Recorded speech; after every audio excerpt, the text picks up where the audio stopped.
Бірде мен 10 жыл бұрын осы үйге көшіп келгенмін. Бұл үй өте қарапайым, бірақ бұл жақта мені бір бөлме ғана ұнады. Ол өзімнің бөлмем. Бірде ұйықтап жатқанымда төбедегі вентиляциядан бір түрлі дауыс естілді. Бүкіл ауылға осындай вентиляция орнатқан еді. Бірақ біздің үйден ғана осындай бір түрлі дыбыс шықты.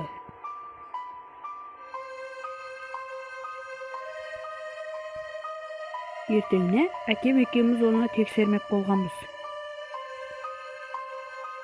Сөйтіп оны аштық.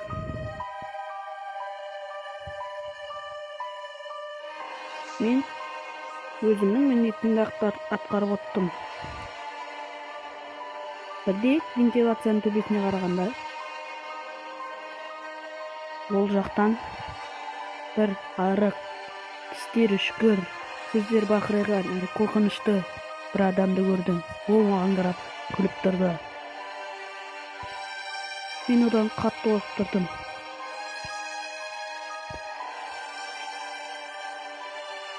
Бірде әкемнің жанында екенімді білдім. Сол себептен оған бір хат жаздым.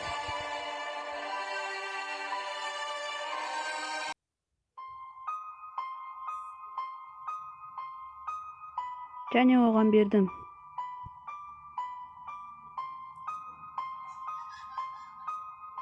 Ол әкем қорқып демде шошып кетті. Вентиляцияда адам жүр деп жаздым.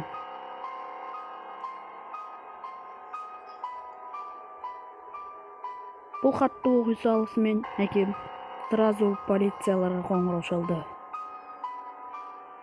Полициялар кешікпеді, дәл уақытында келді. Және де олар бір нәрсені тапқандарын айтты.